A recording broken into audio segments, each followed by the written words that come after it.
Hi மக்களே, சின்னஞ்சிறு கிளியே சீரியல் மே 8, 2026 என்ன நினச்சுன்னு பார்க்கலாம். அதுக்குமே நம்ம channel Tamil serial talk subscribe பண்ணி லைக் பண்ணிக்கோங்க, பெல் ஐக்கானையும் கிளிக் பண்ணிக்கோங்க. இந்து அந்த மூர்த்தின்ற சீட்டு போட்டு ஏமாத்திடுறாங்களா 3 லட்சம். அதை கண்டுபிடிக்கிறதுக்காக அந்த கார் நம்பர் நோட் பண்ணி வைக்கிறா. அந்த வாகன ஆப்பில் போடுங்கன்னு சித்ரா சொல்லவும், சித்ரா சொல்கிற மாதிரி அந்த வாகன ஆப்பில் போட்டு அந்த நம்பர் போட்டுனே அட்ரஸ் வருது. எல்லோரும் போகிறாங்க அந்த அட்ரஸை தேடி. அங்கே போனால் ஒரு வீட்டில் கதவு தட்டுறாங்க. ஒரு லேடி தான் திறக்கிறாங்க. திறந்தவும் யார் என்னன்னு கேட்கவும் இவங்க உள்ளே உடனே போயிடுறாங்க. போயிட்டு அவங்க ஹஸ்பண்ட் உட்காந்துருக்காரு. அவர்கிட்ட கேட்குறாங்க, இது மாதிரி நீங்கள் இந்த அட்ரஸில் மூர்த்தின்றவங்க இருக்காங்களா அப்படின்னு கேட்குறாங்க. அவரும் அதெல்லாம் யாரும் இல்லை, நாங்கள் இந்த வீட்டுக்கு புதுசாக வந்திருக்கோம் அப்படின்னு சொல்லி பொய் சொல்கிறான் அந்த ஆள். இவங்க போன உடனேவே இந்து பார்த்துடுறாங்க. ஃபோட்டோ மாட்டியிருக்கு அந்த மூர்த்தி கூட. இவங்க புருஷன் பொண்டாட்டி 2 பேருமே நிற்கிற மாதிரி. அதை பார்த்துட்டு அங்கே இங்கே 3 லட்சம் அவர்கிட்ட மாட்டிகிட்ருக்கு, எங்களுக்கு அதை வாங்கினா ரொம்ப யூஸ்ஃபுல்லாக இருக்கும், நாங்கள் இந்த 4 மணிக்குள்ளே இந்த 3 லட்சம் தேவைப்படுது, எங்களுக்கு வேணும் அப்படின்னு சொல்லி கேட்கும் போது, அதெல்லாம் இங்கே யாரும் இல்லை, எங்களுக்கு தெரியாது, நீங்கள் போயிட்டு வாங்கன்னு சொல்லி அமுச்சு விட்டுறாங்க அவங்கள வெளியே. இவங்க அமிச்சது இவங்க போகிற மாதிரி போகிறாங்க. அப்போ உள்ளே தாப்பால் போட்டு அவங்க பேசிகிட்டு இருக்காங்க. நல்ல வேலை உங்கள் அண்ணன் சொன்னது கரெக்டாக போச்சு, நான் தேடி அரைச்சி வந்தாங்கன்னா என் பேர் அட்ரஸ்லாம் கொடுக்காதீங்கன்னு உங்கள் அண்ணன் சொன்னார்ல, அதே மாதிரி இவங்க கேட்குறாங்க. நல்ல வேலை நம்ம எதுவும் சொல்லலைன்னு பேசிகிட்டு இருக்கிறத இவங்க கை தட்டிகிட்டே நல்லா இருக்குது அப்படின்னு சொல்லி இந்து உள்ளே வரா. நீங்கள் இப்படி தான் பண்ணுவீங்களா, நான் வந்தோடனேவே ஃபோட்டோ பார்த்துட்டேன், உங்களுக்கும் அவருக்கும் ஏதோ தொடர்பு இருக்குதுன்னு எனக்கு தெரிஞ்சிருச்சு, நீங்கள் உண்மையை சொல்ல போகிறீங்களா இல்லையான்னு கேட்கவும், அதெல்லாம் எங்களுக்கு தெரியாது, வெளில போகிறீங்களா இல்லையான்னு எல்லாரையும் மிரட்டுறாங்க. உடனே ஜெயந்தி என்ன பண்ணுறாங்கன்னா, கிச்சனுக்குள்ளே போய் அந்த சிலிண்டர் ஒன்று எடுத்துகிட்டு உண்மையை சொல்கிறியா இல்லைன்னா இந்த சிலிண்டர் திறந்து விட்டு பற்ற வச்சிருவேன்னு சொல்லி மிரட்டுறாங்க. உடனே அவளும் வேணாம் நான் உண்மையை சொல்லிடுறேன் அப்படின்னு சொல்லி சொல்கிறா. இதுமாதிரி காஞ்சிபுரமில் இருக்கார் அப்படின்னு சொல்லி அட்ரஸை கொடுக்குறா. அட்ரஸை வாங்கிடுறாங்க.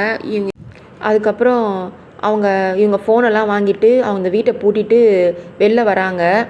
உடனே ஜெயந்தி சொல்கிறாங்க, என் ஃபோன் பழசாயிடுச்சு, நான் வச்சுக்கிறேன் அப்படின்னு சொல்லும்போது, அக்கா அது திருட்டு ஃபோன் ஆகிடும்க்கா, உங்கள் ஃபோன் நல்லா தான் இருக்குது, வச்சுட்டு வாங்கக்கா அப்படின்னு சொல்லும்போது, அவள் ஜன்னல்கிட்டே 2 ஃபோனையும் வச்சுட்டு அங்கேயே அந்த பூட்டின சாவியும் வச்சுட்டு போயிடுறாங்க.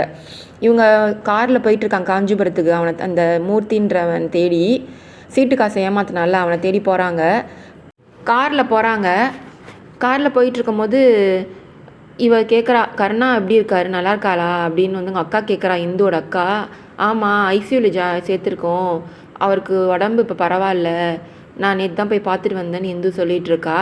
அங்கே அவங்க வீட்டில் பூட்டிட்டு வந்தாங்கல்ல, அவங்க ஜன்னல் வழியாக கத்தி கூப்பிட்றாங்க. அப்போ பார்த்துட்றாங்க 2 ஃபோனுமே ஜன்னல்கிட்ட தான் இருக்குது. இங்கே பாருங்கங்க, நம்ம ஃபோன் இங்கே தான் இருக்குது அப்படின்னு சொல்லி அந்த ஃபோனை எடுத்து அவங்க முதல்ல அவங்க அண்ணன் இருக்கான அவனுக்கே ஃபோன் பண்ணி சொல்லிடுறா அவங்க தங்கச்சி. இது மாதிரி ஒரு பொம்பளைங்களாம் நிறைய பேர் வந்தாங்க, உங்களை கேட்டாங்க, எங்களை மிரட்டினதுனால நாங்கள் அட்ரஸை கரெக்டாக சொல்லிட்டேன், நான் மன்னிச்சிருங்கன்னு சொல்லி நீ எஸ்கேப் ஆகிடு அந்த இடத்த விட்டுன்னு சொல்லி அவள் தங்கச்சி சொல்லிடுறா. இவனும் நீ கவலைப்படாதம்மா நான் பார்த்துக்கிறேன்னு சொல்லிட்டு அங்கே வேலை செய்கிறவங்கள்ட்ட யார் என்னை கேட்டு வந்தாலும் நான் இல்லைன்னு சொல்லி அமுச்சிருன்னு சொல்லிட்டு வெளியில் காரில் ஏற போகிறான். அப்போ தான் வந்துடுறாங்க இந்து. அவங்களும் காரில் இறங்க போகிற டைமில் இவன் போகிறான்ல, பின்னாடியே துரத்திட்டு போகிறாங்க, அவங்க காரை சேஸ் பண்ணிட்டு போகிறாங்க.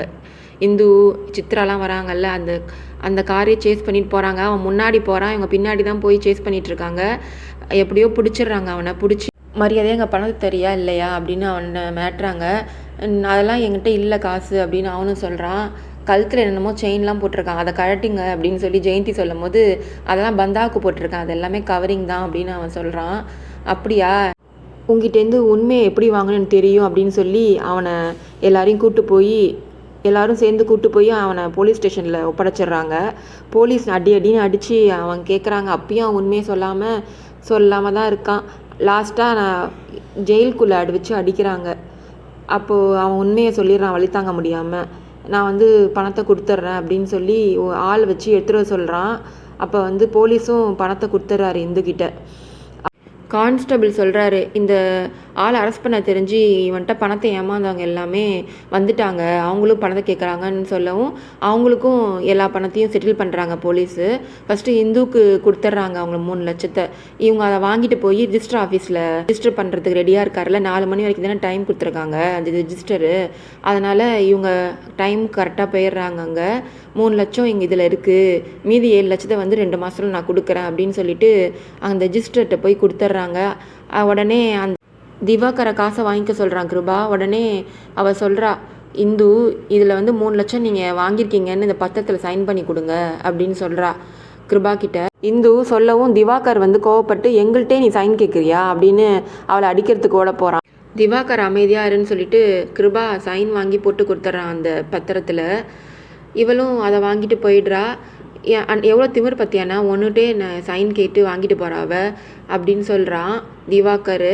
அதுக்கு கருணா சொல்கிறான், 3 லட்சம் தானே கொடுத்துருக்கா, இன்னும் 7 லட்சம் தரணும், அது 2 மாதத்துல தரணும், அவள் எப்படி கொடுக்குறான்னு நான் பார்க்குறேன், கொடுக்க விட்டா தானே அப்படின்னு சொல்லி பேசிகிட்டு இருக்காங்க. அதோட இந்த எபிசோட் முடியுது. வரப்போகிற எபிசோட் என்ன நடக்குதுன்னு பார்க்கலாம். பாய் மக்களே, நம்ம சேனலை மறக்காமல் சப்ஸ்கிரைப் பண்ணி லைக் பண்ணிக்கோங்க.